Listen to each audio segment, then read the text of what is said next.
সকলকে স্বাগত। আজকে মাধ্যমিক পরীক্ষার্থী বন্ধুদের পাঠ্য কোনি উপন্যাস থেকে ইম্পর্টেন্ট গুরুত্বপূর্ণ কিছু প্রশ্ন নিয়ে আলোচনা করব, যাতে আসন্ন টেস্ট এবং ফাইনাল পরীক্ষায় সকলে উপকৃত হয়, সকলে সাফল্যের পথে এগুলো হেল্পফুল বা সাহায্যকারী হয়। তো আজকে শুরু করা যাক। উনি কিন্তু প্রথমেই বলে রাখি, উপন্যাস অনেকে কিন্তু লেখার সময় এটা মাথায় না রেখে উত্তর লিখতে যায়, যার ফলে কিন্তু ভুল হয়ে যায় প্রথমেই স্টার্টিংয়ে। তাই আমাদের সবসময় মনে রাখতে হবে কোন একটি উপন্যাস। উত্তর লেখার সময় গল্প কোনোভাবেই লেখা যাবে না। মতিনন্দীর লেখা কোন হচ্ছে একটি অন্যতম বিখ্যাত উপন্যাস, যেটা একজন সাঁতারুকে কেন্দ্র করে এই উপন্যাসটি আলোচিত হয়েছে, রূপায়িত হয়েছে। চলো, এখান থেকে তোমায় 3টে প্রশ্ন দেবে, 5-5 করে, টোটাল 10 নম্বরের, কিন্তু তোমায় করতে হবে 2টি, অর্থাৎ 3টে দেয়া থাকবে, 2টো করতে হবে 10 নম্বরের, 5 মার্কসের প্রশ্ন। কি কি এবারের জন্য ইম্পর্টেন্ট? যেমন প্রথমে, আজ বারুণী, গঙ্গায় আজ কাঁচা আমের ছড়াছড়ি। বারুণী কি? গঙ্গার ঘাটের দৃশ্য আলোচনা করো, বা বারুণী উৎসবে গঙ্গার ঘাটের চিত্র উপন্যাসে যেভাবে রূপায়িত হয়েছে, প্রস্ফুটিত হয়েছে, আলোচনা করো। এরকম আসতে পারে। তারপরে দেখো, এই জায়গাটা ধরে খুব প্রশ্ন আসার সম্ভাবনা। শরীরটাকে চাকর বানাতে পারবেন না। কে কাকে যুক্তি করেছে? শরীরকে চাকর বানানো বলতে কি বোঝানো হয়েছে, কিভাবে তা বানানো বা তৈরি করা সম্ভব,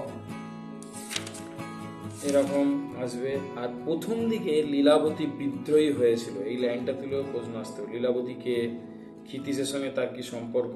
লীলাবতী প্রথমে কেন বিদ্রোহী হয়েছিল? বিদ্রোহের কারণ আলোচনা করো।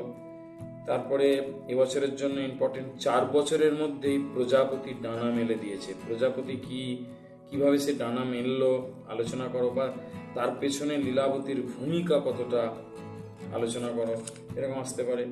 তারপরে আমাদের খিদ্দা বা ক্ষিতিশ সিংহের নামে যে যে অভিযোগগুলো ক্লাব কর্তৃপক্ষ বা ক্লাবের খেলোয়াড়রা করেছে, সেই অভিযোগগুলি আলোচনা করো, আসতে পারে ইম্পর্টেন্ট হিসাবে।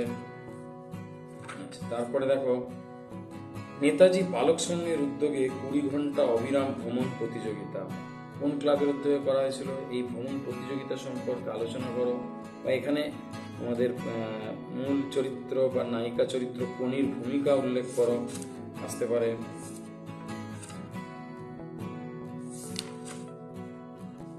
বনবেন্দু বিশ্বাসের চরিত্র বলবো একটু এবছরের জন্য করে যেতে, অবশ্যই ইম্পর্টেন্ট, কারণ এই লাইনটা তুলে কিন্তু প্রশ্ন আসতে পারে। অবশেষে বাংলা দলে চান্স পেল বা সুযোগ পেল কোনি, কিভাবে সুযোগ পেল, তার পেছনে প্রণবেন্দু বিশ্বাসের ভূমিকা লেখো, বা ঘুরিয়ে আসতে পারে প্রণবেন্দু বিশ্বাসের চরিত্র। প্রণবেন্দু বিশ্বাসের চরিত্রটা বলবো একটু ভালো করে পড়তে। আমি আপনার বোনকে সাঁতার শেখাতে চাই, কে কার প্রতি যুক্তি করেছিল, তার সঙ্গে কথোপকথন আলোচনা করো, এরকম আসতে পারে। আচ্ছা, তারপরে দেখো, এখানে ইম্পর্টেন্ট হচ্ছে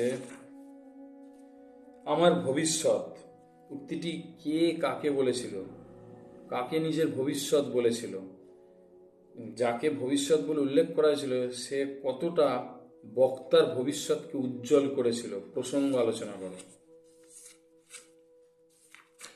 এরকম আসতেই পারে। খিদ্দা, এবার আমরা কি খাবো, কে কাকে উক্তিটি করেছিল, এই উক্তির কারণ ব্যাখ্যা করো। বেরিয়ে যাও, তোমায় আর দরকার নেই, কে কাকে উক্তি করেছে, এই কোন প্রসঙ্গে উক্তির তাৎপর্য বিশ্লেষণ করো, এরকম একটা প্রশ্ন আসতেই পারে।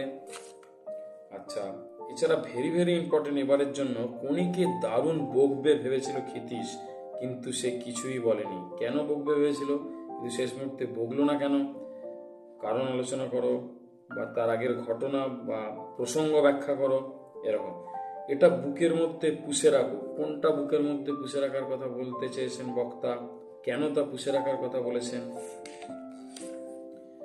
তোর আসল লজ্জাও জলে, আসল গর্বও জলে, মোস্ট ইম্পর্টেন্ট এগুলো, এই লাইনগুলো। যুক্তির তাৎপর্য ব্যাখ্যা করো, এর মাধ্যমে কি বোঝাতে চেয়েছে, কে কাকে যুক্তি করেছে। আসলে ওটা হচ্ছে 70 সেকেন্ড সময়টাকে কেন গুরুত্ব দেওয়া হচ্ছে, এর পেছনে কোন ঘটনা রয়েছে আলোচনা করো।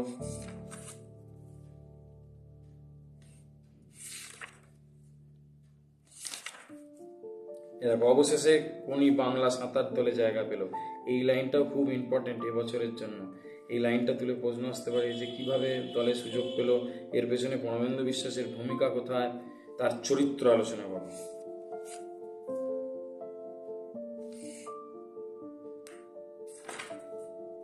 আচ্ছা, তারপরে করবে আর ইম্পর্টেন্ট হচ্ছে, তবে একবার কখনো যদি জলে পায়, কে কাকে উক্তি করেছে, উক্তির কারণ বলো, এই উক্তির পেছনের ঘটনা আলোচনা করো, প্রসঙ্গ নির্ণয় করো বা তাৎপর্য ব্যাখ্যা করো। যে কোনোভাবে এই লাইনটা তুলে প্রশ্ন আসতে পারে, উত্তর কিন্তু একটাই, মনে রাখতে হবে। আচ্ছা,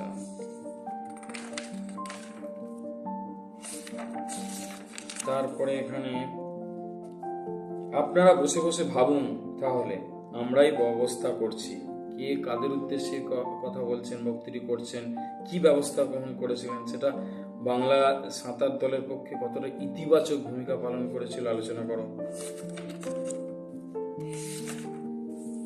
আর দুটো প্রশ্ন বলবো, এগুলোও ইম্পর্টেন্ট, ভালো করে অভ্যাস করবে। ওইটি তো আমি রে, যন্ত্রণাটাই তো আমি, কাকে উক্তি করা হয়েছে, কে উক্তিটি করেছে, মূল তাৎপর্য ব্যাখ্যা করো।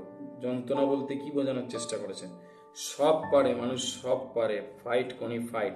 সমগ্র উপন্যাস জুড়ে কিন্তু উক্তিটা অনেক জায়গায় রয়েছে, মানে এই উপন্যাসটায় উক্তিটা কতটা সার্থকতা লাভ করেছে আলোচনা করো।